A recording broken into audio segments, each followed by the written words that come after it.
Dok se približavao Stambolu, dolazeći u prvu posjetu sultanu Abdulhamidu, knjaz Nikola će, uvijek pjesnički raspoložen, u svoj dnevnik 1883. godine zapisati: Kobna je ljepota tvoja, Carigrade, koliko je čudnijih stvari ovaj Bosfor vidio, koliko grijeha, koliko žrtava nevinih proždro, koliko je promjena doživio, kakav je tutanj vjekovima odjekivao među ove ravne brijegove.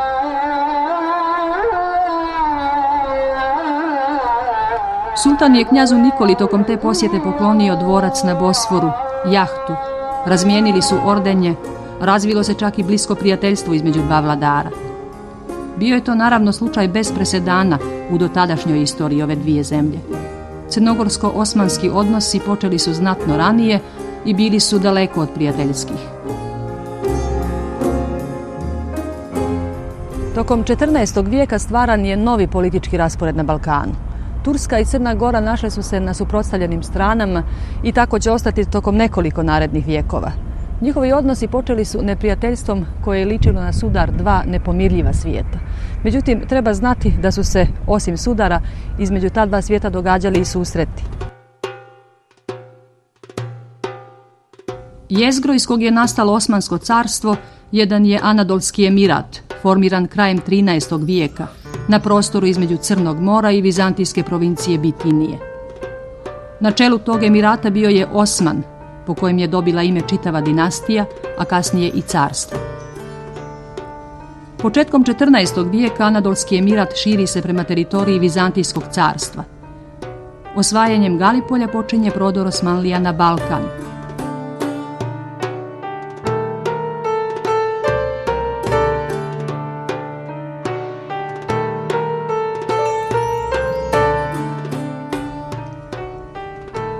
Crnogorsko-osmanski odnosi počinju u doba Balšića.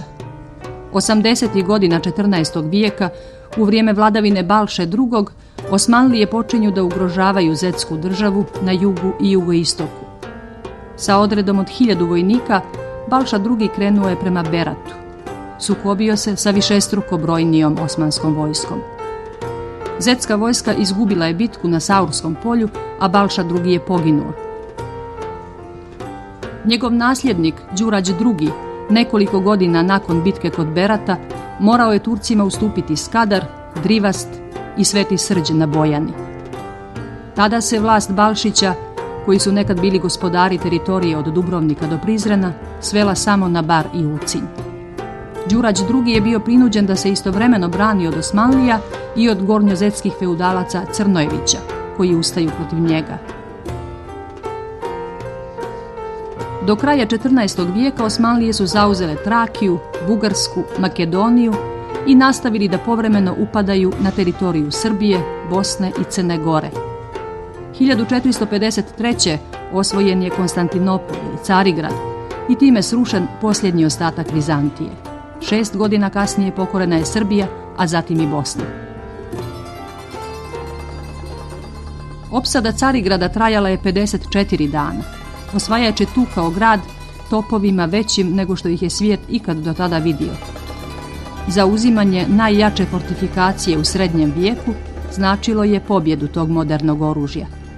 Osmanlije su u grad prodrle kroz razvalinu na zidinama načinjenu topom.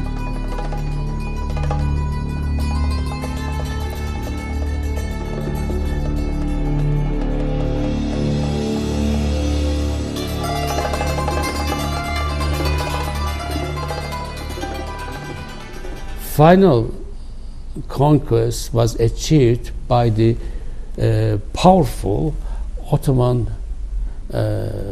artillery. You see, the Hungarian expert made the most powerful guns for the conquest. The conquest of Constantinople was a natural result of a long decay of the Byzantine Empire and the rise of Ottoman power. See, I mean, Constantinople resisted the Ottomans for a long time, thanks to the assistance they received from the West, from Europe, from the papacy or from Hungary and so on. Mehmed II. U pravom smislu bio je utemeljivač Osmanskog carstva, jer je uspostavio imperiju na teritoriji Europe i Azije. Nosio je titulu suverena dvije zemlje, Rumelije i Anadolije, i dva mora, Sredozemnog i Crnog. Prvog dana po osvajanju Carigrada, Mehmed II. Osvajač ušao je u grad na čelu povorke i prekratio pustošenja svoje vojske. Odmah se uputio u crkvu Svete Sofije da se tu pomoli. Samu crkvu pretvorio je u džamiju i oglasio da će od tada Carigrad biti njegova prestonica. Slavna bazilika Svete Sofije, čuvena po svojoj prostranosti i ljepoti, sa svojim smjelim, genijalnim rješenjem kupole, za Osmanlije je predstavljala veliki izazov. Smještena u samom srcu njihove nove prestonice, ona je bila uzor koji je trebalo dostići ili prevazići.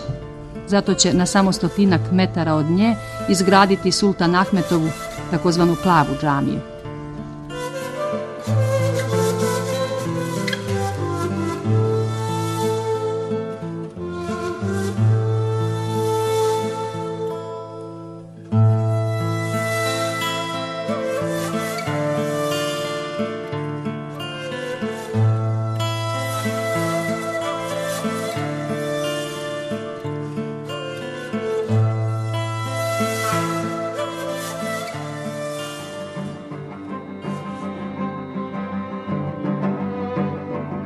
Nakon dužeg mirnog perioda, polovinom 15. vijeka, Osmanlije ponovo dolaze na granice Crne Gore.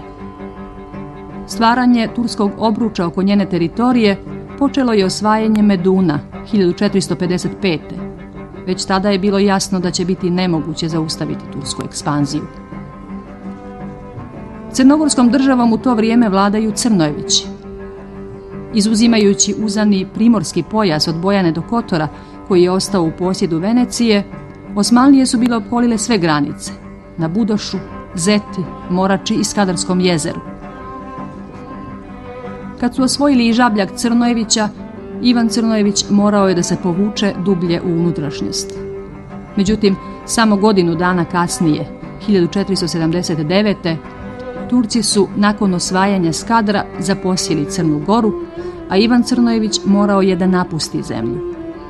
Crnogorski gospodar sklonio se na teritoriju Mletačke države i tamo ostao sve do smrti sultana Mehmeda II.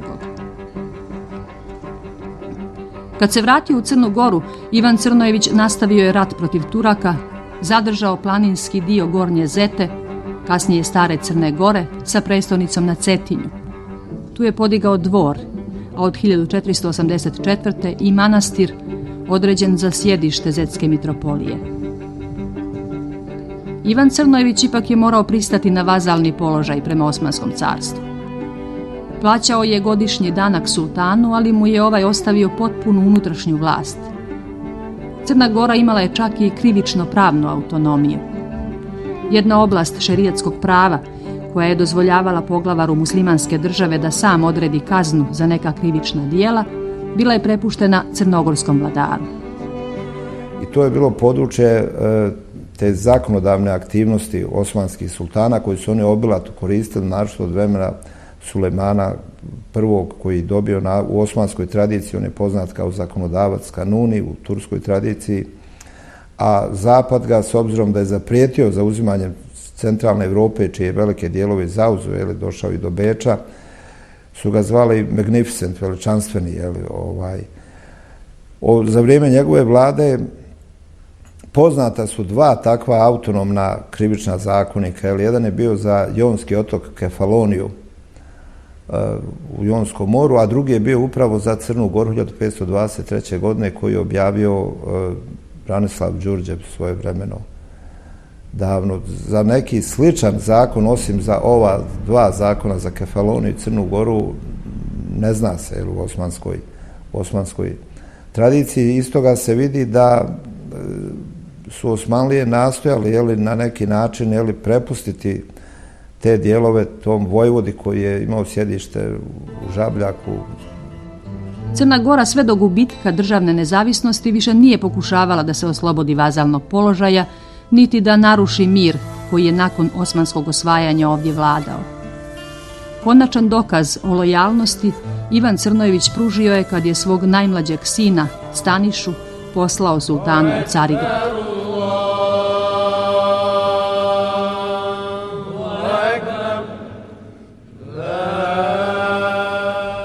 Staniša je u Carigradu primio islam i dobio novo ime, Skenderbeg. U to vrijeme Turci su bili sasvim zadovoljni držanjem Crne Gore, pa je sultan nakon smrti Ivana Crnojevića ista prava dao i njegovom nasljedniku, Đurđu Crnojeviću. Sam Đurađ pisao je da ga je sultan uveo u posjed svega onoga što je njegov otac držao. On se prvih godina vladavine potpuno posvetio unutrašnjim problemima, bavio se imovinskim pitanjima, položajem crkve, osnivanjem štamparije. Tom svjesnom politikom ustupaka i kompromisa Osmanlije su relativno brzo i lako osvojile cijel prostor Balkana. My studies showed that the Ottomans even adopted the native aristocracy, the seigneurs, giving them timars, Christian seigneurs, the timars into their own army, you see. So the Ottoman conquest, in one word, was not the consequence of a terrible and violent conquest, but rather conciliation, adopting the native conditions, native people, see, and also using this small state against each other. O specifičnom položaju Crne Gore govori i status skadarskih manastira koji su imali niz povlastica. Turska vlast poštovala je sva prava koja su manastiri imali u vrijeme Ivana Crnojevića. Oni su zadržali svoje pređašnje posjede, vinograde, njive i ribnjake uz garanciju turskih vlasti da će štititi njihova imovinska prava. Branislav Đurđev tako piše kako je sultan Mehmed za vrijeme opsade Skadra potvrdio posjede manastira Svetog Nikole na Vranjini i oslobodio ga dažbina. Manastirski posjedi uvećavali su se i zavještanjem vjernika, a turske vlasti priznavale su takva duhovna zavještanja i pružale im zaštitu. Sve to ukazuje na privilegovan položaj Crne Gore u okviru Osmanskog carstva, položaj kakav nije imala ni jedna zemlja na Balkanu. Osmanlije priznaju kontinuitet i u posjedovanju i u davanjima, na osnovu srednjovjekovnih dokumenata na koja se pozivaju vlasnici posjeda. Recimo, pozivaju se na Hrisovulju Ivanbega Crnojevića. I pred turskim vlastima, znači, to ima značaj uz ono što su dobili od turskih vlasti, te razne tapije, razne dokumente, hudžete, odnosno izvode iz kadijskih sidžila i naravno izvode iz deftera. Time se služe manastirski monasi, najčešće igumani, koji naravno svoja prava, a ta prava su ugrožena često i od samih seljaka, pa su ugrožena naravno od susednih muslimanskih spahija. Oni ta svoja prava brane što u samom Skadru, što idući u Carigrad na samu portu i uspevaju da povrate ribnike, kako oni kažu, ribnjake i komade zemljišta koji su bili u pitanju.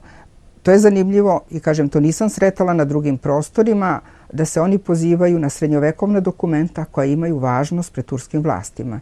Ja sam radila recimo manastire na području Pečke patrijaršije, a to je uglavnom današnja Srbija, deo Makedonije, deo Bugarske, gore tamo negde do Budima, možda skoro. Ja nisam sretala taj slučaj da se pozivaju monasi, odnosno igumani, na prethodna dokumenta. Đurađ Crnojević prihvatao je vazalni položaj jer je bio svjestan svoje vojničke nemoći u odnosu na Osmanlije. Međutim, kad je doznao za plan francuskog kralja Karla VIII o podizanju ustanka u Albaniji kako bi se srušila osmanska vlast, Đurađ je povjerovao da bi se u isto vrijeme i Crna Gora mogla osloboditi vazalnog položaja. On zato preko svojih izaslanika francuskog kralja obavještava o svojoj podršci. Kad su na porti otkrili ovaj tajni plan i saznali da Đurađ Crnojević podržava francuskog kralja, odmah su mu naredili da dođe u Carigrad ili da napusti Crnu Goru. Đurađ naravno bira izgnanstvo, dobija Timar u Anadoliji, a Crna Gora gubi status vazalne zemlje. Kao zasebna oblast, ona je stavljena pod nadzor Skadarskog Sandžak-bega. Time, 1496. godine, počinje period osmanske vlasti u Crnoj Gori. Odmah po zauzimanju Crne Gore, Osmanlije uvode timarski sistem. Formirali su 3 timara, posjede koji su obezbjeđivali do 20.000 srebrnih akči prihoda. Crnom Gorom je upravljao Subaša, dok je formalni sultanov namjesnik u Crnoj Gori bio srednji sin Ivana Crnojevića, Stefan. Krajem 1498. godine Turci su ukinuli status Crne Gore kao zasebne oblasti, uklonili Stefana iz zemlje i pripojili Crnu Goru Skadarskom Sandžakatu. Osmansko carstvo imalo je u to vrijeme oko 8 miliona stanovnika. Od toga su polovina bili muslimani, a polovina pokoreni hrišćani. Carska vojska brojala je 100.000 ljudi, a cijela Crna Gora tada je mogla imati jedva 15.000 stanovnika. Carstvo se tada prostiralo od Bosne do Anadolije, a nekoliko decenija kasnije Osmanska država će se proširiti prema Levantu, Bliskom istoku i Africi. Tako će se početkom 16. vijeka Osmansko carstvo prostirati na 3 kontinenta, od Maroka u Africi do Bosne na Balkanu. Bilo je to njegovo zlatno doba.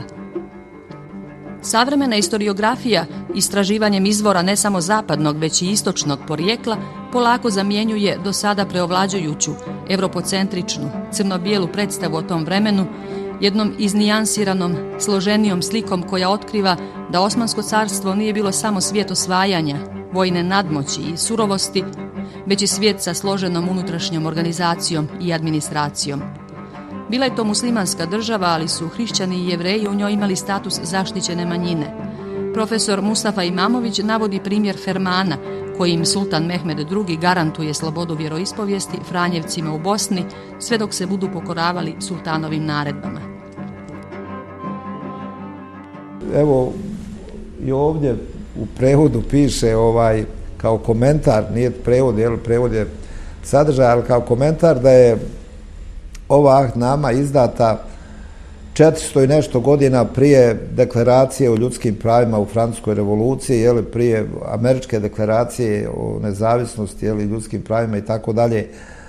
Međutim, to se ne može upoređivati, vidite. Miletski sistem nije bio, to je osmanski način rješavanja pitanja manjina, on nije bio demokratski, jer je sama država bila autokratska, ali jest značio nešto što je garantirao fizički opstanak. Ako znate da u tadašnjoj srednjovjekovnoj Evropi tog doba, pa Evropi na pragu novog vijeka, da su 1492. godine iz Španije i Portugala protjerani i muslimani i Jevreji, koji su u najvećem broju došli u Osmansko carstvo, gdje je primio tadašnji sultan Vajezid II, sin, inače, Mehmeda II. Prema tome, to jest jedan autokratski način rješavanja manjinskog pitanja, ali ipak je značio nešto jer je ljudima, ako ništa više, garantirao fizički opstanak i pravo da ostanu u svojoj vjeri.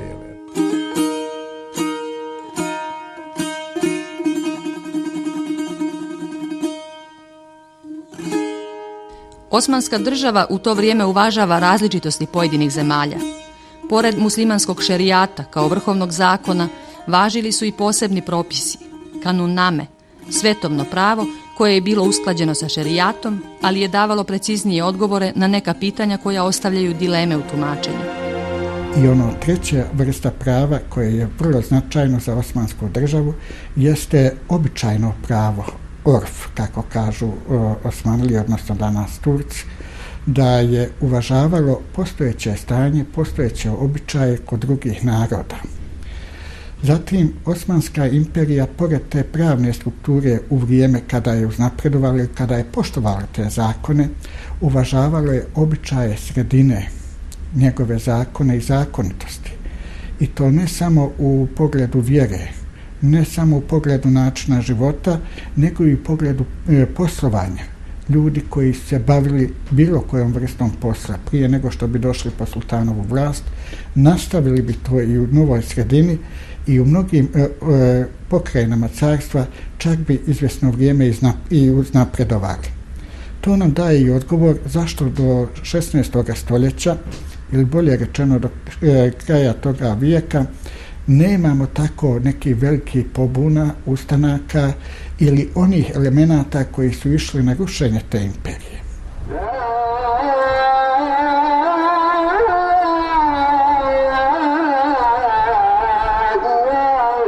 U Kuranu piše da ljude ne treba tjerati da mijenjaju vjeru i da je izbor vjere stvar slobodne volje. Osmanske vođe su to poštovale i nisu težile asimilaciji pokorenih naroda kao ni nasilnoj islamizaciji, kaže dr. Ekmeledin Ihsanoglu. Just compare what the Europeans, other European powers made in America, in Latin America, in Africa, in Asia, when they forced people they conquered to change the religion, to change their language, and you have now millions of people in America speaking Spanish, speaking Portuguese, the same in Africa, speaking French, English. People who used to speak Mandinga or Polar or Wolof, they are speaking now European languages. So the Ottomans did not do the same. Islamizacija je ipak bila veoma raširen proces na ovim prostorima, a broj onih koji su prihvatali islam veoma veliki. Istoričarka Olga Zirojević za taj fenomen nalazi racionalno objašnjenje u praktičnim, konkretnim prednostima koja je prelazak u islam podrazumijevao. Naravno imate ekonomski podsticaj. Jednostavno sin raje raja, to je ono osnovno. Znači ti ne možeš nikud. Ko ima određene kvalitete, on jednostavno hoće da izađe iz svoje sredine, da iskoči. Posebno u gradovima, na selima je to bilo manje. I on prilazi novoj veri koja mu daje šansu. Izvinite, ja tu vidim poređenje, mada to smeta mnogima, to je kao u vreme komunizma. Bez partijske pripadnosti ti nisi mogao daleko. Znači, to je ekonomski podsticaj koji nije za osudu, koji je normalan i određeni ljudi jednostavno ne mogu da se pomire s tim da su raja. Mada i raja je tu ponekad imala šansu kada bi se u nečemu istakla, to je naravno bilo u ranijem vremenu, kasnije to se menjalo, počela je korupcija koja je kvarila stvari i raja je mogla, dokazavši neko junačko delo ili kalauzući turskoj vojsci, radili su kao kalauzi, znači vodiči, mogla da dođe do poseda, do timara. Možda ne velikog, ali mogla da se uzdigne u spahijski red, odnosno u vojničku klasu, jer imate vojničku klasu i raju. Onda imate naravno tu još i trgovce, zanatlije, ali ta osnovna podela je vojnička klasa i raja, asker i raja. U početku, osmanskim vlastima nije odgovaralo da se broj hrišćana smanjuje, jer su oni koji ne bi promijenili vjeru bili obavezni da plaćaju porez. Do sukoba dolazi kasnije, u vremenima krize, kad carstvo počinje da se ljulja i tada se dešavaju odmazde nad hrišćanima i inovjernicima. Početkom 1514. godine u Crnu Goru je stigao Skenderbeg Crnojević, najmlađi islamizirani sin Ivana Crnojevića, kojeg je Porta postavila za crnogorskog Sandžak Bega. Poput Staniše Crnojevića, mnoga hrišćanska djeca koja su promijenila vjeru zauzimala su visoka mjesta u društvenoj hijerarhiji. Sistem devširme, poznat kao danak u krvi, praksa je koju su Osmanlije primjenjivale da bi djecu dovedenu na taj način pripremali za vojnike, janjičare, pa i najveća zvanja u zavisnosti od sposobnosti koje pokažu u toku školovanja. U zakonu o janjičarima stoji između ostalih i ova odredba. Ne smiju se sakupljati djeca koja su toliko mala da ne mogu bez majke, a ni toliko velika da se ne mogu vaspitati. Zato su od porodice odvajana djeca u prosjeku između 8 i 11 godina starosti.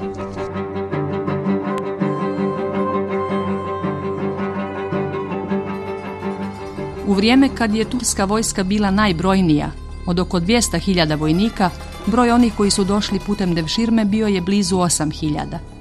Podrška janjičara sultanima je mnogo značila i najčešće bila presudna za njihov dolazak na vlast, kao i za opstanak.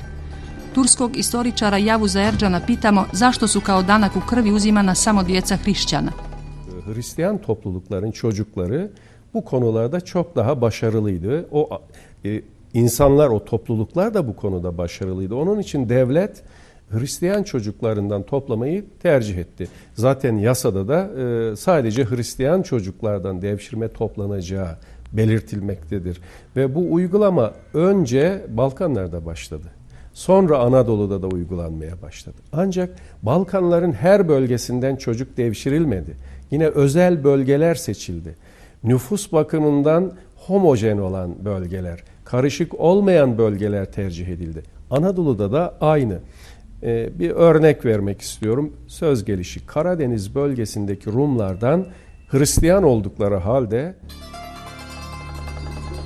Porta donosi odluku da Crnu Goru izdvoji u poseban sandžak i da za upravitelja imenuje baš Skenderbega, nadajući se da će time smiriti Crnogorce koji nisu željeli da izvršavaju poreske obaveze i budu dio Skadarskog sandžaka.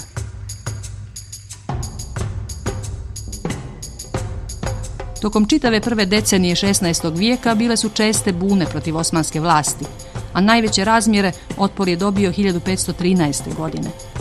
Da bi uvela red u ovu nemirnu oblast, Turska je odlučila da se ukine timarski sistem koji je ranije bio uveden i time crnogorsko stanovništvo oslobodi poreskih obaveza koje su predviđene za hrišćanske podanike carstva. Porta je uvidjela da siromašna i neplodna Crna Gora ne može plaćati sve poreze koje plaćaju bogatiji krajevi carstva i zato je odlučeno da se ovdje uvede filurdžijski sistem. Filurija je porez za stanovništvo koje se bavi isključivo stočarstvom i iznosio je 1 dukat ili filur po kući. Ustupci koje je Porta činila Crnoj Gori pragmatičan su potez. Budući da je Crna Gora bila pogranična oblast i Porti je bilo u interesu da u njoj bude što manje pobuna. Za tako popustljivu politiku postoji i ovo objašnjenje. Turci su bili pristalice kompromisa zbog jednog jednostavnog razloga. Vojna ekspedicija protiv Crne Gore koštala je izuzetno mnogo, a prihod koji je donosio harač od Crne Gore gotovo da nije mogao da pokrije troškove te ekspedicije. Za pohod na Crnu Goru bilo je potrebno najmanje 5 do 6 hiljada vojnika. To je ekspedicija koja je morala da traje barem 10-15 dana. I kada se zbroje svi vojni troškovi oko ekspedicije i oko pokoravanja Crne Gore, onda se vidi da je taj harač koji je plaćala Crna Gora bio dosta manji nego što su iznosili troškovi. Osim toga, vojnim načinom se nije moglo postići trajno rješenje tog crnogorskog problema. Jer čim bi se turska vojska udaljila, Crnogorci bi opet pokazivali onu nepokornost. Ne zbog toga što su oni imali neki jasan politički stav o svom odnosu prema Turskom, nego jednostavno što su živjeli u takvim ekonomskim odnosima, u takvom siromaštvu da je njima plaćanje harača predstavljao zaista veliki danak i veliki namet. I možda otuda ta tradicionalna crnogorska sklonost ka izbjegavanju obaveza. Namjera Porte da preko Skenderbega Crnojevića pridobije neposlušno stanovništvo nije se ostvarila. U Carigradu su računali na uglede dinastije Crnojevića u Crnoj Gori i lijepo sjećanje koje su Crnogorci sačuvali na Ivana Gospodara. Međutim, za razliku od oca, njegov sin neće biti zapamćen po dobru. Vrijeme njegove uprave obilježile su razne zloupotrebe i nasilja nad stanovništvom. Skenderbeg je čak pokušavao da silom natjera Crnogorce na veća davanja od onih koje su im bila određena carskim fermanom. Zato se dešavalo da se Crnogorci na njega žale Porti i vjerovatno je to bio razlog zbog kojeg je Skenderbeg uklonjen sa položaja crnogorskog upravitelja. Uz privilegovan poreski status Crnogorci su imali još neke važne povlastice. Za njih su važila samo ona naređenja koja dobiju iz Carigrada, od Porte ili sultana. Nijedan okolni turski namjesnik nije smio stupiti na tlo Crne Gore ukoliko zato nije dobio naređenje od sultana, čak ni skupljači poreza. Osmanske vlasti uvažavale su instituciju Crnogorskog zbora, koji je imao pravo da im se obraća u ime čitave Crne Gore. Crnogorske privilegije koje je ustanovila Porta, okolni upravitelji Skadarskog sandžakata često nisu poštovali, pogotovo u vrijeme unutrašnjih kriza carstva, kad je centralna vlast gubila kontrolu nad nekim administrativnim oblastima. Tu slabost centralne vlasti lokalni upravitelji pokušat će da iskoriste za lično bogaćenje. U takvim slučajevima Crnogorci su znali da otputuju u Carigrad i obrate se samome sultanu. To se dešavalo i u drugim dijelovima carstva. Ono što je uzbudljivo za mene je da se Raja podigne, recimo Raja Zemuna, ide u Carigrad da se žali da oni teško žive, da ne mogu da trpe sve te putnike i prolaznike koji ih pljačkaju i da će se oni raseliti. Lepo prete. I oni dobiju derbendžijski status, to će reći status čuvara, to će reći privilegije određene da plaćaju opet umanjeni iznos, ukratko da mogu da opstanu. Taj fenomen da Raja se izbori na taj način, da sama ode, u tom vremenu, ja mislim da bi morala da impresionira. Krajem 16. vijeka u Carigrad će poći i crnogorski vladika Pahomije, da bi zaštitio manastirsku imovinu koju su pokušali da mu oduzmu žabljački Turci. Nekoliko godina nakon posjete vladike Pahomija Carigradu, zbog istih razloga sultanu su se žalili i kaluđeri manastira na Skadarskom jezeru. Uvažavajući žalbu crnogorskih kaluđera, sultan Murat III poslao je ferman podgoričkom kadiji i naredio da se prekine sa ugrožavanjem povlastica koje je crkva imala. Sam Carigrad, kao i cijelo Otomansko carstvo, predstavljao je u to vrijeme nevjerovatan mozaik različitih naroda, religija, kultura, jezika. Bilo ih je, bilo Jermena, bilo je Grka, bilo je naravno dosta ovih Jevreja isto. Pored samih zidina su živeli hrišćani, mogli živeti. Imali su svoje mahale i jednostavno bilo ih je dovoljno da se može govoriti o tom gradu kao kosmopolitskom, što on i danas jeste, posle svih tih soba, posle svih tih poremećaja, i ne može se govoriti nikako. I u najgorim vremenima oni su opstajavali. S tim što se znalo gde žive Grci, gde žive Jermeni, gde žive Latini, odnosno Francuzi, gde žive Jevreji. Imali su naravno svoja groblja, svoje crkve. Poznato je tako da su Sulejmanovu džamiju gradili i hrišćanski majstori, kojima je bilo dozvoljeno da ne rade nedjeljom, poštujući pravila svoje vjere. Postoje podaci i o tome da je Leonardo da Vinci nudio svoje usluge u izgradnji mosta na Bosforu, ali je njegova ponuda odbijena. Još je Mehmed II. Osvajač, i sam izuzetno obrazovan i pjesnički nadaren, primao na svom dvoru humaniste i grčke učenjake, a na njegov poziv Venecijanac Gentile Bellini izradio je freske u njegovom saraju i naslikao njegov portret.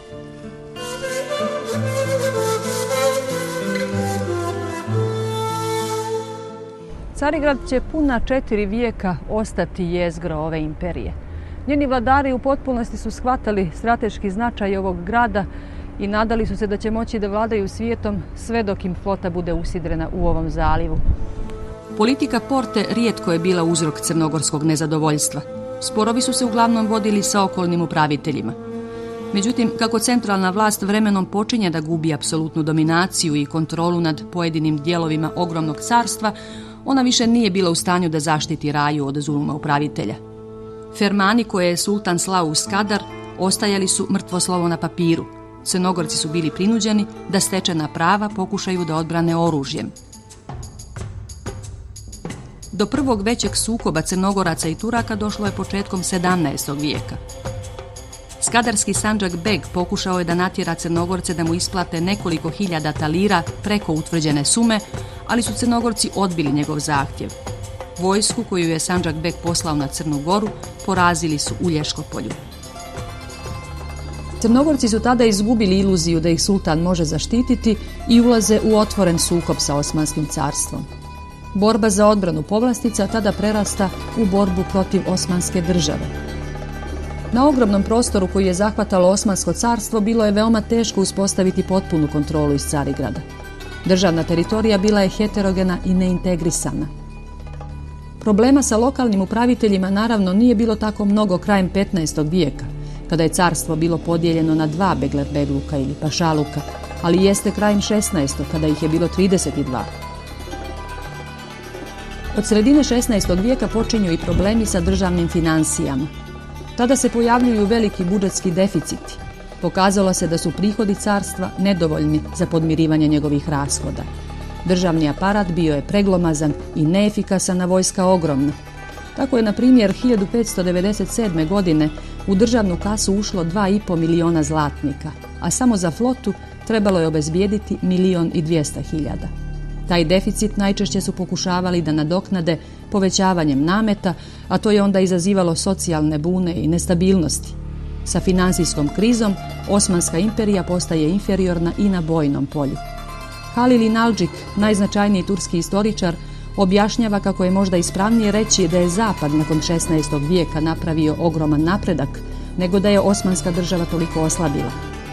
Nakon osvajanja Amerike, evropske sile iz svojih kolonija crpu ogromna bogatstva i sirovine. Zahvaljujući tome, njihova ratna tehnologija veoma je napredovala, a to je najbolje pokazao Dugi rat, vođen od 1593. do 1606. godine. During this war, for the first time, the Ottomans found as enemies on the other side with the muskets more powerful than the Ottoman muskets, you see. And also a cavalry fighting with muskets on the horse.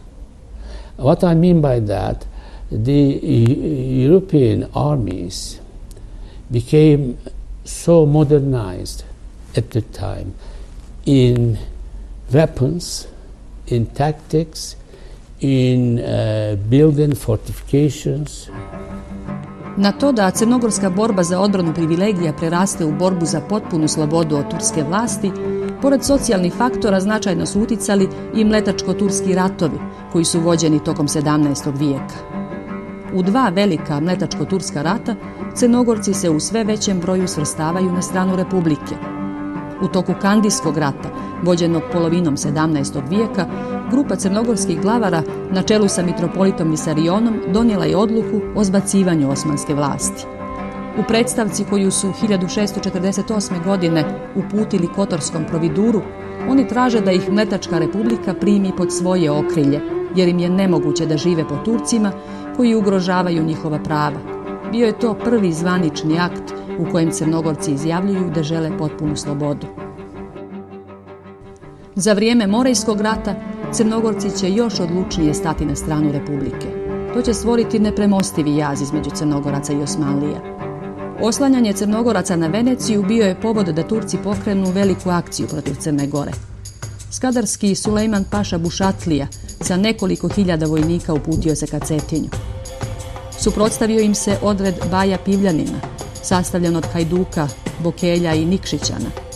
Uz pomoć Crnogoraca oni vode bitku koju nisu mogli da dobiju. Na Vrtijeljci kod Cetinja poginuo je Bajo Pivljanin, a Sulejman Paša osvojio je Cetinje.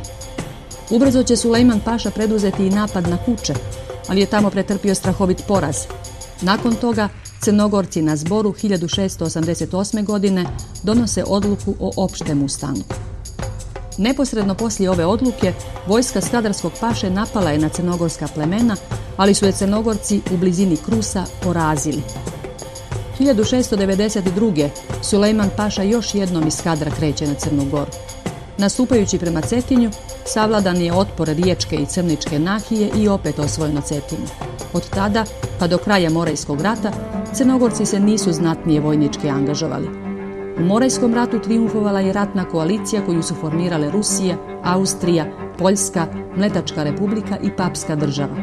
Turska je doživjela prvi veliki poraz na globalnom planu. Odredbama mirovnog ugovora u Karlovcu 1699. hrišćanske države su zaustavile osmansku ekspanziju u Europi i primorale Osmansko carstvo da bezuslovno ispunjava njihove zahtjeve. Strah od Turaka u Europi je nestao tek nakon tog poraza. Pokazalo se da je carstvo nemoćno kad protiv sebe ima hrišćansku koaliciju, posebno njene predvodnice Austriju i Rusiju. Bio je to kraj turskih osvajanja, a onog trenutka kad mu je onemogućeno da se dalje širi, Tursko carstvo počelo je da umire. Poslije završetka Morejskog rata, podlovćenska Crna Gora bila je slobodna, dok je u ostalim crnogorskim nahijama turska vlast bila slabija ili samo simbolična. Carstvo je povremenim vojnim pohodima pokušavalo da Crnogorce vrati u svoj državni sistem. Učestalost tih pohoda početkom 18. vijeka pokazuje da oni nisu davali željeni rezultat. Gotovo cijela Crna Gora tada je bila protiv vraćanja u raniji položaj. crnogorsko-osmanski antagonizam razviće se do krajnjih granica, a potpuno oslobođenje od turske vlasti postaće cilj bez alternative. Od tog vremena očuvanje crnogorske nezavisnosti i obnova crnogorske državnosti postaje proces koji se više nije mogao zaustaviti. Osmanska imperija bila je nemoćna da se prilagodi novim okolnostima.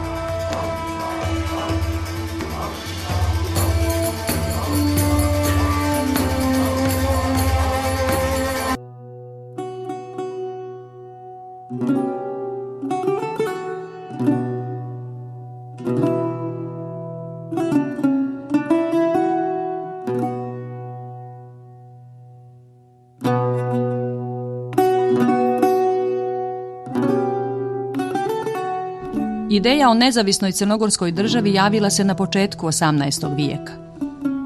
U to vrijeme jake unutrašnje krize potresale su Osmansko carstvo, nemoćno da se prilagodi novom rasporedu i odnosu snaga u Europi.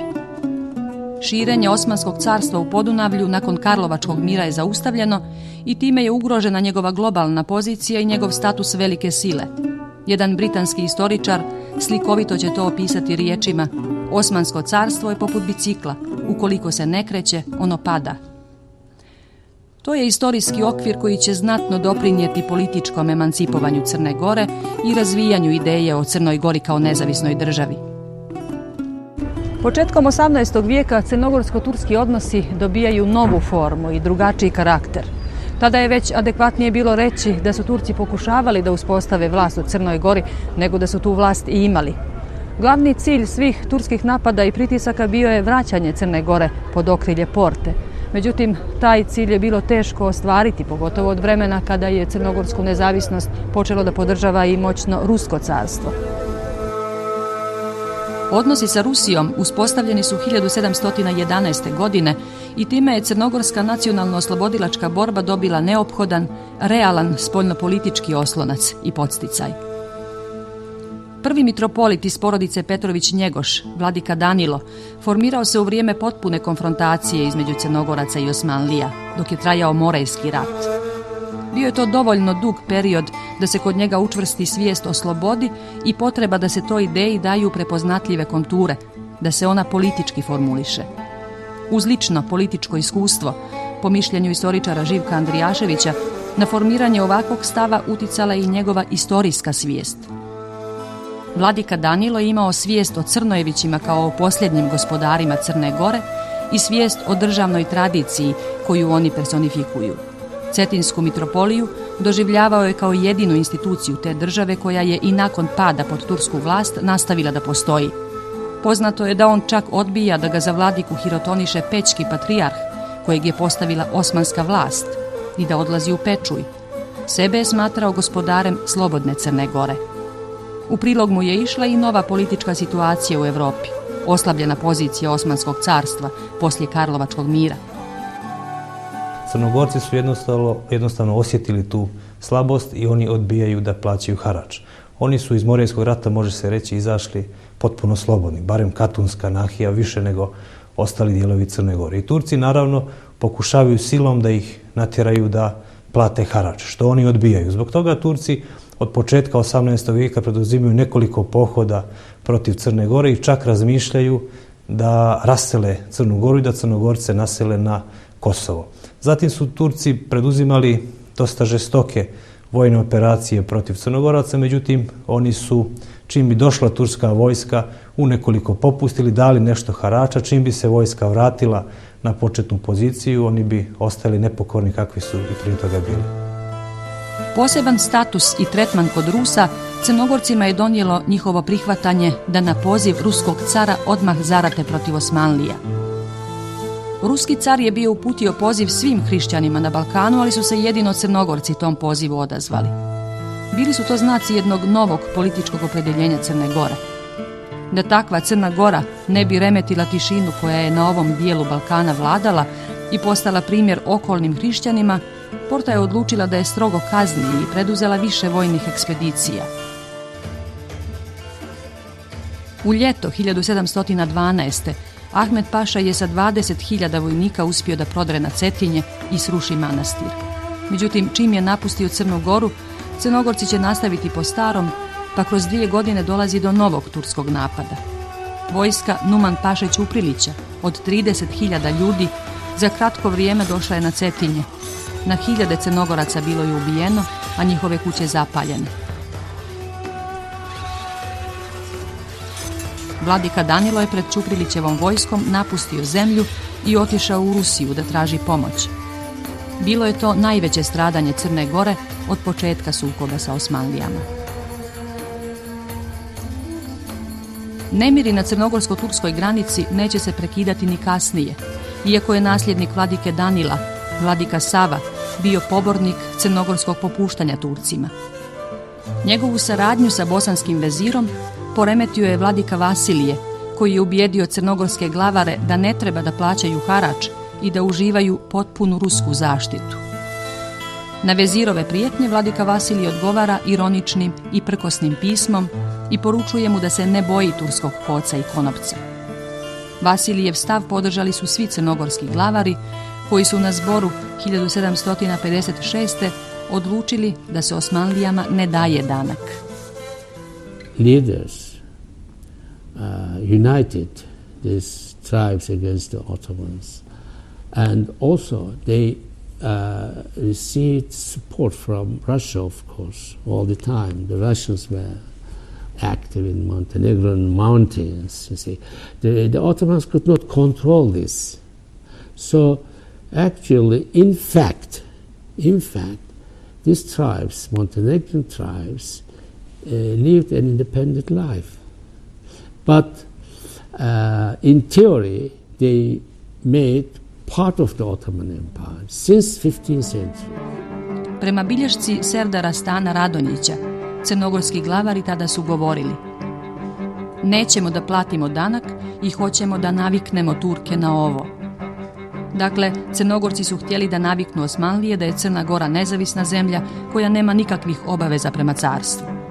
Odgovor na ovu crnogorsku neposlušnost bio je ferman sultana Osmana III, kojim naređuje bosanskom veziru da kazni Crnogorce koji su, kako kaže, od davnina naviknuti na oholost i nepokornost. Krajem 1756. došlo je do turskog pohoda koji je završen pregovorima u Nikšiću godinu dana kasnije. Turci su pristali da povuku vojsku, a Crnogorci da prekinu četovanja i da redovno isplaćuju harač, što će poštovati nekoliko narednih godina. Dolazak Mahmud Paše Bušatlije na čelo Skadarskog pašaluka označio je prekretnicu u istoriji crnogorsko-osmanskih odnosa.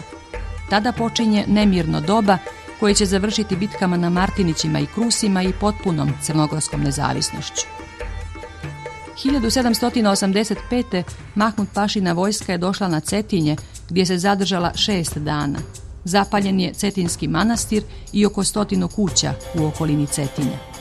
Vladika Petar I u to vrijeme je bio u Rusiji, a jedan od crnogorskih glavara tada je zapisao: iako pređe preko nas, ma hvala Bogu, nije nas satro, iako je bilo muke.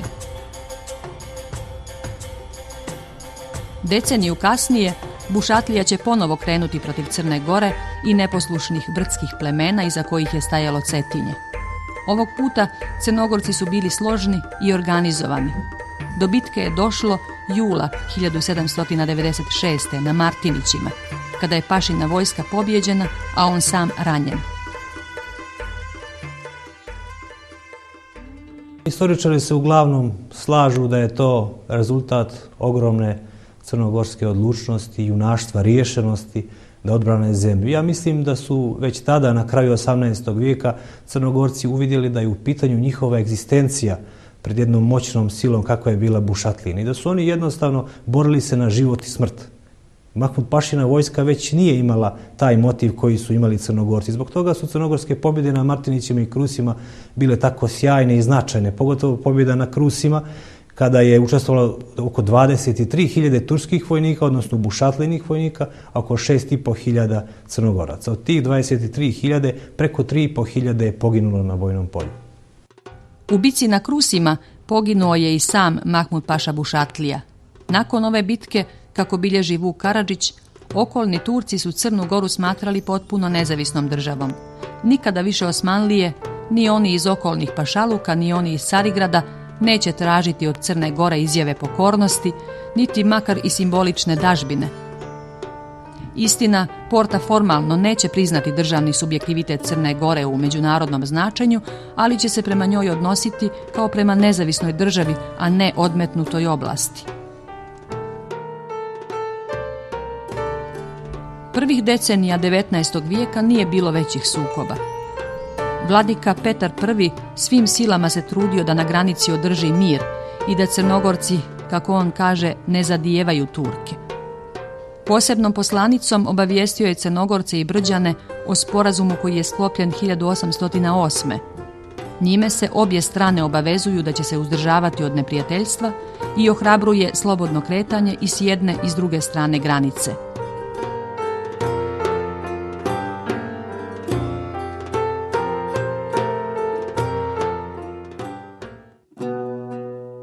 Tokom prvih godina vladavine Petra II, 30. godina 19. vijeka, Osmansko carstvo nalazilo se u teškoj situaciji. Poslije Jedrenskog mira, Rusija je faktički bila uspostavila protektorat nad carstvom, koje je još moralo priznati nezavisnost Grčke i autonomni položaj Srbije, Vlaške i Moldavije. U samom carstvu izbile su ozbiljne krize koje su ugrožavale jedinstvo države. Prvo je izbila pobuna u Egiptu, a zatim su skadarski vezir Mustafa Bušatlija, kao i bosanski begovat na čelu sa kapetanom Huseinom Gradaševićem, ustali protiv Porte. Profesor Imamović tvrdi da carstvo nije uspijevalo da se reformiše, jer su njegove institucije bile previše statične, napravljene tako kao da će vječno trajati.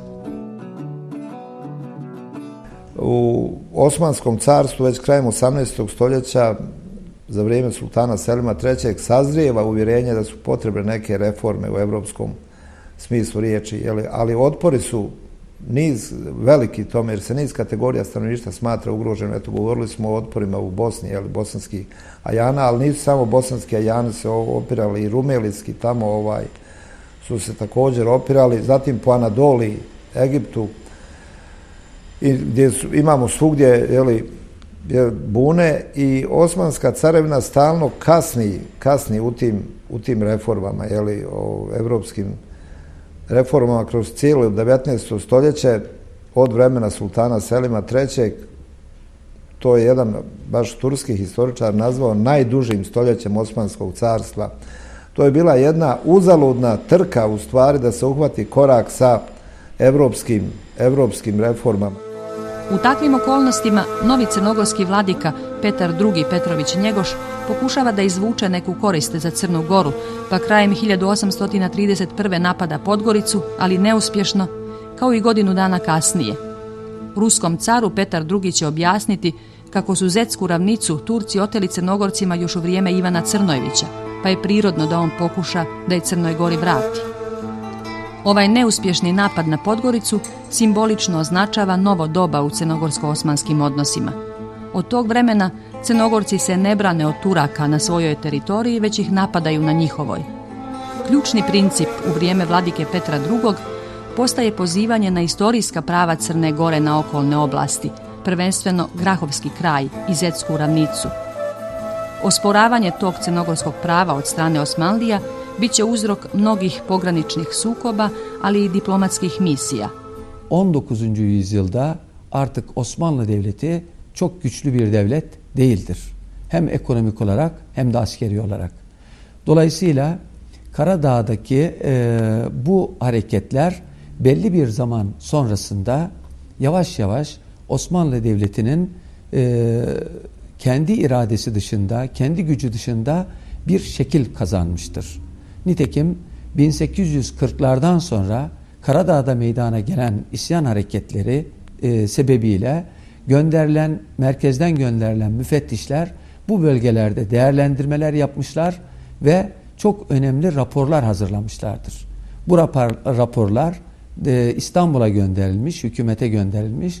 Onlar tarafından alınan kararlar gereği daha ılımlı, bu konularda tecrübeli bir kişi olarak hem de medreseden ilmiye teşkilatından bir kişi olarak Ahmet Cevdet Paşa'nın burada çok daha etkili olabileceği.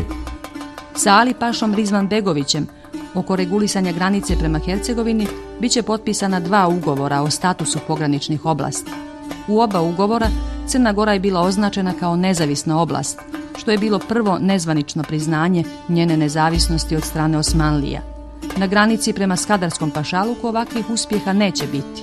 Njegoš i skadarski Osman Paša Skopljak ostaće nepomirljivi protivnici. Osman Paša će zauzeti 2 ostrva u Skadarskom jezeru, Vranjinu i Lesendro, do kojih je vladici toliko bilo stalo. Ovaj paša će također biti glavni inicijator odmetanja pojedinih crnogorskih plemena od vladike i podsticati jačanje turkofilske struje u Crnoj Gori. Uglavnom su to bili dijelovi Crne Gore na granici prema turskoj teritoriji i u blizini turskih gradova. To su bili ljudi koji su ekonomski bili uslovljeni turskim okruženjem. Oni su svoje osnovne životne namirnice nabavljali iz turskih gradova. Njima je Kotor, kako to kaže vojvoda Marko Miljanov, bio predaleko da bi nabavljali so, žito i sve drugo što im treba. I oni su jednostavno morali da nađu neki zajednički jezik sa Turcima i da budu blaži nego njihovi rođaci iz Katunske nahije. Ta turkofilska struja izuzetno je bila jako u Bjelopavlićima, Kučima, Piperima i jedno vrijeme u Crnici. Ali je jakom akcijom sa Cetinja ona vremenom oslabljena i potpuno iščezla u vrijeme knjaza Danila. Vladika Petar II. Bio je tvorac i jedne nove ideološko-istorijske interpretacije crnogorsko-osmanskih odnosa. Po njegovom mišljenju, Crna Gora nije nikada pala pod tursku vlast, već je neprestano čuvala svoju nezavisnost. U istinitost svoje tvrdnje on je pokušao da uvjeri ne samo svoje sunarodnike, već i predstavnike velikih sila. Još kad je carstvo srpsko na polju Kosovu palo, kaže Njegoš, i nevoljno pod igo tursko došlo, od onoga doba do danas Crna Gora nepresječno je kako svoju nezavisnost, tako i svoju vjeru sačuvala. Crnogorci pak niti su kad raja bili, niti će ako Bog da ikad biti.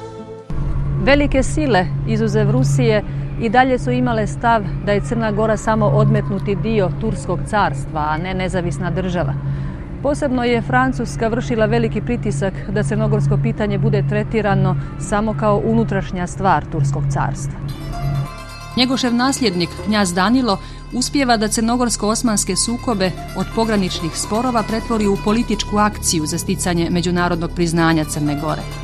Knjaz Danilo je evropskoj diplomatiji nametnuo crnogorsko pitanje kao problem koji ona treba da riješi, a Osmansko carstvo je označio kao činioca koji je to pitanje stvorio i koji onemogućava njegovo rješavanje.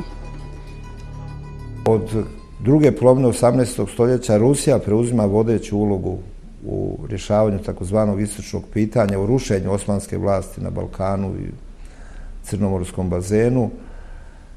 Tako da Crnogorci traže oslonac u Rusiji. Međutim, ima jedna čudna stvar tu da i Mlečani i Habsburgovci, a i Rusija kasnije, u svakom sukobu i u svakom ratu sa Osmanskom carevinom nastoje pokrenuti Crnogorce u neki ustanak i oružanu borbu i tako dalje. Međutim, pri zaključivanju mirovnih ugovora oni u pravilu zaboravljaju Crnu Goru i Crnogorce. Pored međunarodnog priznanja, knjaz Danilo tražio je da se prošire granice prema Hercegovini i Albaniji i da se Crnoj Gori ustupi Bar. Obrazlažući ove zahtjeve, knjaz Danilo navodi da je Crna Gora sa svih strana okružena neprijateljima koji je drže izolovano od Europe, ne bi li je umorili glađu i pokorili. Jedini način kojim su Crnogorci mogli da primoraju Portu na popuštanje, a velike sile na diplomatsku akciju, bilo je stalno podsticanje ustaničkih nemira u Hercegovini i Brdima, tada još oblastima Osmanskog carstva, uz obrazloženje da Crna Gora na te oblasti ima istorijsko pravo. Knjaz Danilo je smatrao da treba da vrati Crnoj Gori sve one zemlje koje su joj pripadale, one krajeve koje su joj pripadali u vrijeme Ivana Crnojevića. On je taj svoj politički koncept nazvao obnavljanjem Ivanbegovine ili obnavljanjem djedovinstva. Tako da u sklopu te političke koncepcije i Hercegovina je imala svoje mjesto kao jedna od zemalja Ivana Crnojevića. Zbog podsticanja ustanaka u oblastima pod turskom vlašću, čitava vladavina knjaza Danila bila je obilježena sukobima sa Osmanlijama. Omer Paša Latas Crnu Goru je napao 1853. sa skoro 35.000 vojnika. U to vrijeme u Crnoj Gori je od 100.000 stanovnika bilo oko 9.000 vojno sposobnih. Poslije skoro 2 mjeseca borbi, crnogorska hrabrost, ali i intervencije Rusije i Austrije, Omer Pašu Latasa vratili su sa teritorije Crne Gore. Velike sile uviđaju da ovi pogranični sukobi mogu dovesti do novih komplikacija i donose odluku da crnogorsko-osmanski spor riješe diplomatskim putem.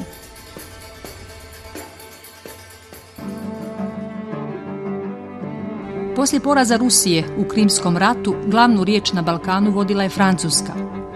Njena diplomatija predlaže Crnoj Gori da formalno prihvati osmansku vrhovnu vlast, to jest sultanovo sizerenstvo, a da za uzvrat dobije izvjesne trgovačke i vojne koncesije. Ova francuska ideja značila je da Crna Gora treba da dobije status vazalne zemlje, kakav su u to vrijeme imale Srbija i Vlaška, i da se tako odrekne oreola jedine slobodne zemlje na Balkanu. U Crnoj Gori naravno nisu smatrali da ovo pitanje treba rješavati na takav način. Iz ćorsokaka u koji se ušlo u diplomatskim pregovorima, knjaz Danilo će pokušati da se izvuče izgleda jedinim djelotvornim sredstvom, vojnom akcijom protiv Turske. Povod za sukob opet je bio ustanak u Hercegovini koji je izbio 1857. Angažovanje Crne Gore u ovom ustanku Porta je shvatila kao miješanje u unutrašnje stvari, pa je koncentrisala vojne snage na hercegovačkoj granici. Do odlučujuće bitke došlo je na Grahovcu, gdje je crnogorska vojska odnijela veliku pobjedu.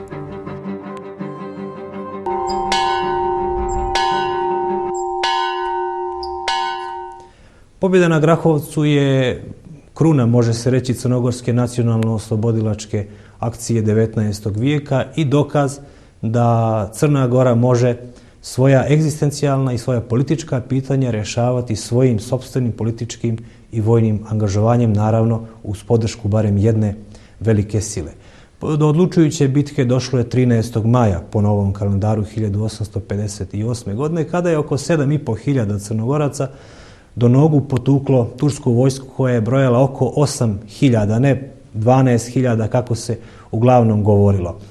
Zapljenjeno je 5.000 pušaka, pa je ruski konzul u Dubrovniku naveo da je poginulo i 5.000 Turaka. Mi tačan broj poginulih Turaka ne znamo, ali znamo da je Husein Paša, glavnokomandujući turske vojske, koji je na Grahovac izveo preko 7.000 ljudi, na Trebinje se vratio tek sa 4 čete, što je ogromna razlika. Strahujući da bi moglo doći do novih sukoba, pa čak i masovnog ustanka u Bosni i Hercegovini, velike sile diplomatskim pritiskom primoravaju Portu da pristane na razgraničenje sa Crnom Gorom.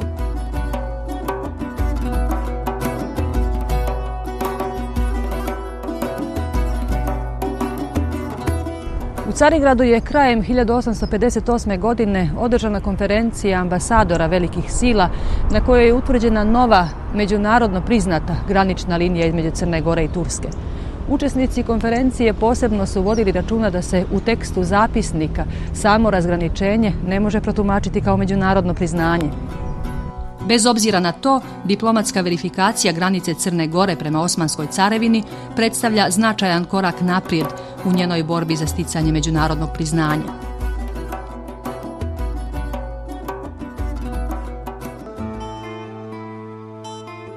Crnogorsko pitanje pokušat će na isti način da aktualizuje i knjaz Nikola, koji na presto dolazi 1860. godine. I on je imao plan da izazivanjem nemira u Hercegovini izdejstvuje teritorijalno proširenje i međunarodno priznanje Crne Gore. Ustanak koji je izbio 1861. godine bio je očigledno posljedica crnogorskog uticaja. Odgovor Turske bit će mnogo odlučniji nego u vrijeme krize oko Grahova. 1862. Crnoj Gori objavljen je rat i po drugi put na nju kreće vojska pod komandom Omer Paše Latasa, koja je brojala preko 50.000 ljudi. Suprotstavilo im se oko 15.000 Crnogoraca koji su uz velike žrtve uspijevali da zadrže napredovanje Omer Paše. Kad su Osmanlije ipak uspjele da probiju odbrambene linije i dođu na 20 km od Cetinja, velike sile su izvršile pritisak na Portu i Omer Pašina vojska ubrzo je napustila crnogorsku teritoriju. Omer Paša Latas, inače Srbin iz Like, koji je kao mladić pobjegao u Tursku i primio islam, kasnije je pričao kako je on spasio Crnu Goru od propasti, jer se u njemu, kako je rekao, probudio srpski osjećaj.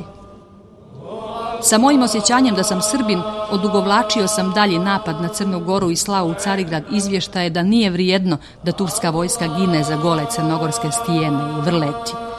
Time sam dao vremena, te su se Rusija i Europa zauzele za Crnu Goru i spasile je od sigurne propasti. Poslije drugog Omer Pašinog pohoda nastupio je period crnogorsko-osmanskih pregovora oko spornih graničnih oblasti.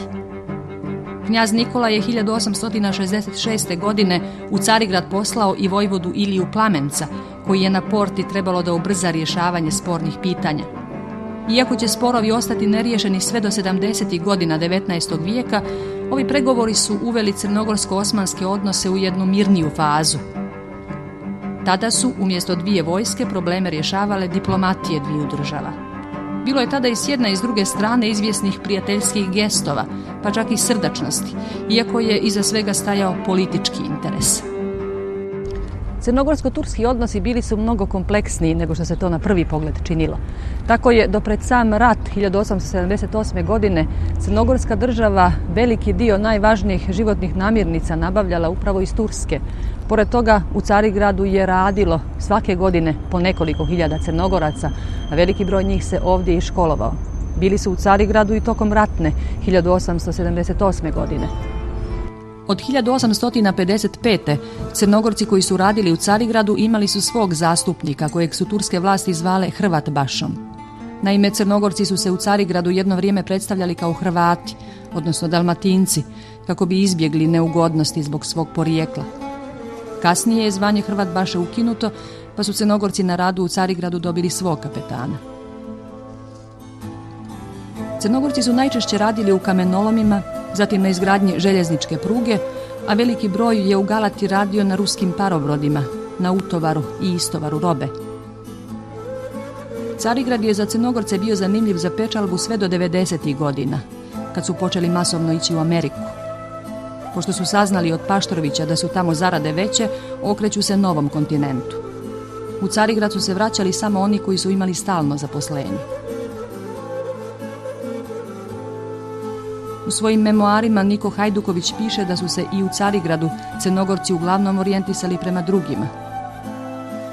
Grbljani i Brajići su radili lakše i rentabilnije poslove, kaže Niko Hajduković, pa su i Crnogorci, slijedeći njihov primjer, počeli da traže lukrativnija mjesta.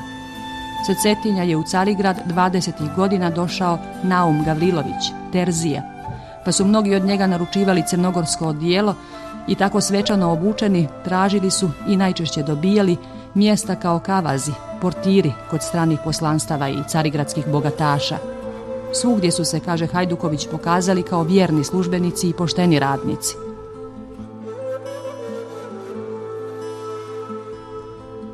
Knjaz Nikola je svake godine u Carigrad slao po nekoliko mladića na školovanje, na predlog sultana Abdulhamida. U čuvenom liceju Galata Saraj školovali su se uglavnom sinovi paša i vezira, ljudi koji će u budućnosti upravljati zemljom. Galata Saraj osnovao je 1868. godine sultan Abdul Aziz, koji je sa Napoleonom III. Potpisao konvenciju po kojoj Francuska akademija određuje francuske profesore koji će predavati po uzoru na program liceja Luja Velikog u Parizu. Čak je i direktor bio Francuz. Francuska vlada je uvijek slala veoma sposobne profesore jer je to zahtijevala njena politika na Balkanu i Bliskom istoku.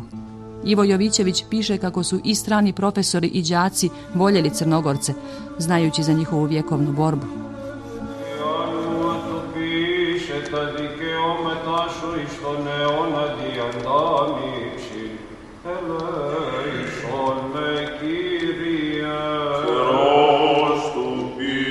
Crnogorci su obično odlazili u neku od grčkih ili ruskih crkava. Vjerske praznike slavili su bučno i masovno, uz potpunu toleranciju turskih vlasti. Opisujući proslavu Uskrsa u Carigradu, Hajduković kaže: kad su se vraćale litije u svoje crkve, nastupala bi paklena pucnjava, kumbura i levorvera, koja nije prestajala od Velikog petka uveče do 3. dana Uskrsa. Carigradom je odjekivala pucnjava kao da se bije najžešći boj. Turci su poštovali druge religije jer su i sami bili veoma religiozni, kaže Niko Hajduković.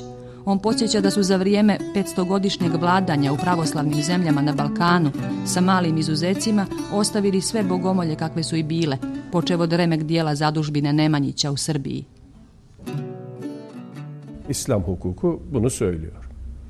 Ancak 1461'de Fatih'in İstanbul'da bir Ermeni patrikhanesi açtırdığını görüyoruz. Ancak buna karşılık İpek'te, Peç şehrinde de Sırp patrikhanesi kapatıldı. Daha sonra baktığımız zaman yine aslen kendisi bir Sırp veya Hırvat olan Sokullu Mehmet Paşa 1557 yılında Sırp patrikhanesini tekrar açtı ve kardeşi Makarya'yı da patrik tayin etti onun üzerine.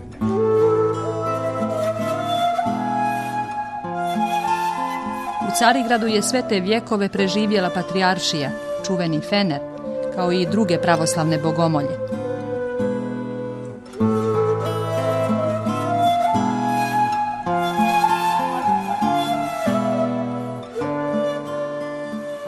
Uslov da jedna vjerska skupina dobije status mileta bio je da je starješina te vjerske zajednice ili crkve osmanski podanik.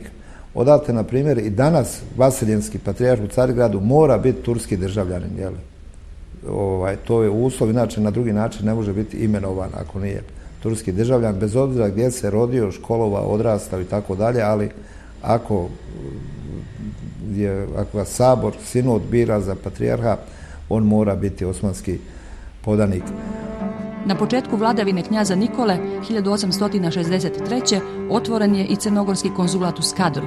Bila je to prva crnogorska diplomatska misija u Osmanskom carstvu. Nakon dužeg mirnog perioda odnosi se pogoršavaju sredinom 70. godina 19. vijeka.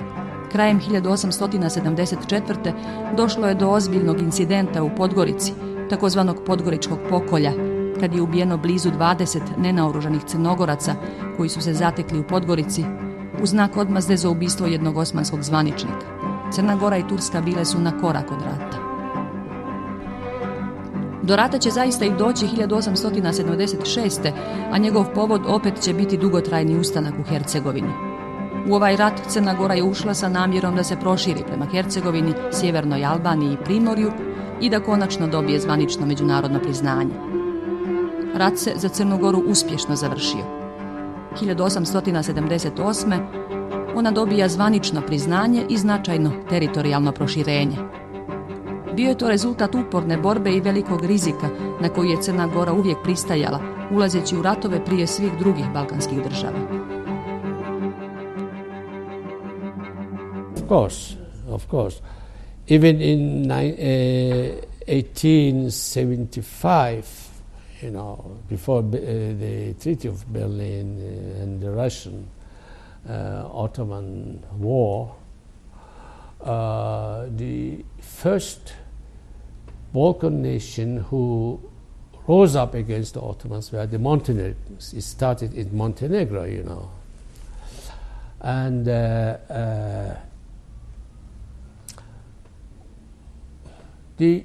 Balkan nations, already autonomous, Romania, after the Treaty of Berlin, Bulgaria, of course,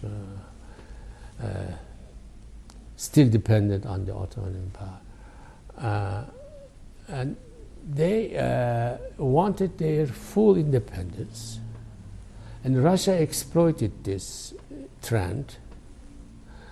And the Russian diplomacy prepared, actually, behind the scene, the Russian diplomacy prepared these Balkan nations, encouraging them for their full independence, unite and fight against the Ottoman Empire. Avgusta 1879. u Carigrad je stigao i crnogorski poslanik, prvi opunomoćeni poslanik kojeg je Crna Gora imala u nekoj stranoj zemlji, a dugo će ostati i jedini. Knjaz Nikola je na tu dužnost imenovao vojvodu Stanka Radonjića. U vrijeme uspostavljanja crnogorske diplomatske misije u Carigradu i Turske na Cetinju, odnosi između dvije zemlje bili su prilično hladni, najviše zbog neriješenih teritorijalnih pitanja. Najteži problem je bio pripajanje Plava i Gusinja Crnoj Gori. Odlukom Berlinskog kongresa Plav i Gusinji su pripali Crnoj Gori. Međutim, albanska struktura, albansko stanovništvo u tim krajevima, potpomognuto Turskom, je izvelo jednu pobunu na granici i osporilo pravo Crnoj Gori da pripoji ove njene nesporne istorijske oblasti. Čitave 2 godine trajala je diplomatska inicijativa za rješavanje ovog problema i na kraju je pronađen kompromis aprila mjeseca 1880. godine da se Crnoj Gori pripoji Ulcinj, a da Plav i Gusinje ostanu Osmanskom carstvu. Zbog sporova oko predaje Plava i Gusinja, crnogorski poslanik u Carigradu je naišao na uzdržan prijem. Nakon što je prilično dugo čekao da bude primljen u zvaničnu audijenciju, iskrsli su i neki protokolarni problemi. Sultan nije želio da primi crnogorskog poslanika u narodnom odijelu, već je zahtijevao da vojvoda dođe u fraku. Nakon mjesec dana odlaganja, ipak je Radonjića primio u crnogorskom odijelu, ali bez revolvera za pojasom. Upravo u vrijeme ovih pregovora o razgraničenju dolazi i do prve posjete knjaza Nikole sultanu Abdulhamidu 1883. Posjete koja će donijeti preokret u odnosima između dva vladara. Među njima će se razviti čak i lično prijateljstvo. Vojvoda Gabro Vuković, koji je u to vrijeme postavljen za otpravnika poslova pri Visokoj porti, povodom te posjete koju je sam pripremio, zapisuje: Crnogorci nisu mogli zamisliti da njihov knjaz može biti iskreni prijatelj sa sultanom, niti Crnogorac sa Turčinom, jer je neprijateljstvo usađeno u njihove kosti toliko vjekova. Crnogorcu je bila strast i dužnost da učini zlo Turčinu i obratno. Zato je trebalo da prođe dugi niz godina da se oni naviknu na novo stanje i raspoloženje. I sam knjaz Nikola pred ovo putovanje sam sebe umiruje riječima: ti ideš na prosto jedno viđenje sultanu Turskome, a ne da ga uz kut poljubiš i arač mu nosiš. Profesor Imamović ističe da je knjaz Nikola za to vrijeme bio vladar modernih shvatanja i da njegov prosvjećeni apsolutizam treba cijeniti. U takvim uslovima knjaz Nikola nije ni mogao biti drugo nego jedan prosvjećeni apsolutista i bilo mu je jako stalo da svoju zemlju priključi zajednici nezavisnih država. Crna Gora je, mislim, tada bila 27. samostalna država u svijetu, nakon odluke Berlinskog kongresa, da se ponaša u skladu sa dostignutim nivoom u međudržavnim odnosima tog vremena. I moramo reći da je nakon Bečkog kongresa 1814. godine, nakon Napoleonovog poraza, da su uspostavljeno kroz 19. stoljeće jedan kodeks međudržavnih odnosa, gdje više ona otvorena neprijateljstva, animoziteti i tako dalje su potisnuti, usvaja se određena pravila, to je jedan obnovljeni svijet, jedan svijet reda i poretka. Knjaz Nikola za Carigrad kreće jahtom Timzah, koju mu je poklonio sultan. U samom Carigradu dobija još vrijedniji poklon: dvorac na Bosforu, u aristokratskom kvartu Emirgijan. Pred kraj svog života u izgnanstvu kralj Nikola će taj dvorac prodati kao spas u teškom vremenu. Uz dvorac on u Stambolu dobija nakit, ordenje, priređuju mu se svečani prijemi, dobija sve osim onog radi čega je došao u posjetu. Sultan je vješto izbjegao otvoren razgovor u 4 oka o neriješenim pitanjima na granici. Iako prilikom ove posjete nisu postignuti nikakvi važni dogovori, ona ipak imala efekta, jer su sve balkanske zemlje, posebno Srbija i Austrija, brižljivo pratile šta se ovdje događalo i nakon nje su vodile mnogo više računa o Crnoj Gori i njenom vladaru u svim balkanskim pitanjima vezanim za Tursku. Drugi put knjaz je posjetio Carigrad 1899. godine. Dva vladara razgovarala su o statusu Bosne i Hercegovine i održavanju mira u pograničnim oblastima. Ekspanzija Austro-Ugarske ugrožavala je obje države i to ih je činilo bližim. Crnogorsko-osmanski odnosi bili su naročito dobri u vrijeme aneksione krize 1908. i 1909. godine, kada su i Crna Gora i Turska bile povrijeđene odlukom Austro-Ugarske da pripoji Bosnu i Hercegovinu. U to vrijeme sklopljen je ugovor o trgovini, kojim se predviđa da roba koja se razmjenjuje između dvije države ima najpovlašćeniji status na njihovim tržištima. Aneksionom krizom završava se i prijateljski period crnogorsko-turskih odnosa.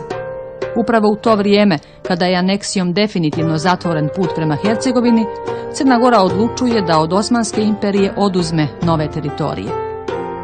Halil Inaldžić skreće pažnju na socijalno nezadovoljstvo, koje je također bilo važan uzrok pobune protiv Osmanskog carstva na cijelom Balkanu, zbog korupcije, eksploatacije i pritisaka koji su lokalni osmanski upravitelji vršili nad hrišćanskim življem. Now the Christian peasantry reduced to service were ready to hear nationalist calls, you see.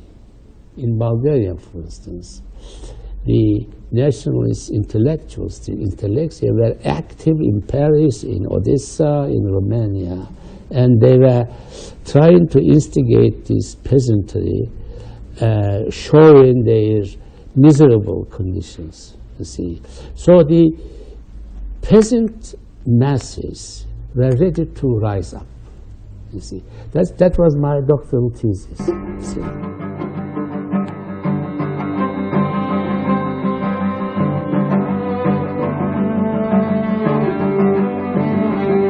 Nemiri na granici koji su započeli 1910. godine postali su još učestaliji naredne godine i bilo je sve jasnije da se dvije zemlje približavaju ratnom sukobu.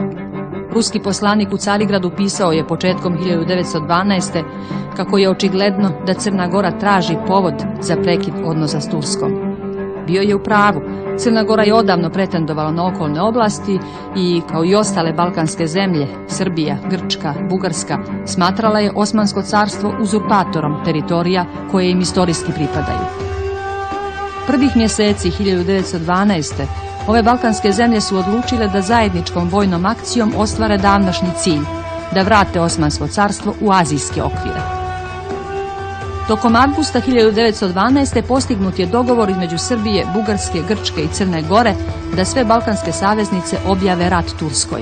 Na insistiranje Bugarske, Crna Gora je pristala da prva uđe u rat, ne bez bojazni da će doći do kakvog preokreta u odnosima između Turske, Austro-Ugarske i balkanskih saveznica i da će onda ostati usamljena. Iza tog predloga zaista je postojala politička kalkulacija. Balkanske saveznice su htjele da saznaju kako će na objavu rata reagovati velike sile, posebno Austro-Ugarska.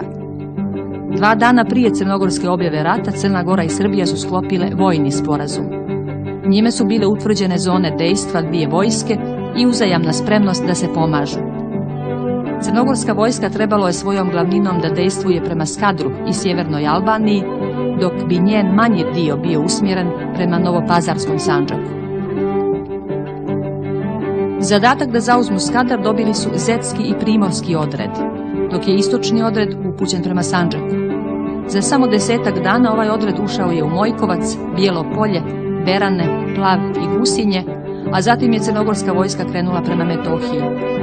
Otpor turskih snaga i na ovom dijelu ratišta bio je slab, pa su Crnogorci zauzeli Rožaje, Peć, Đakovicu i Dečane.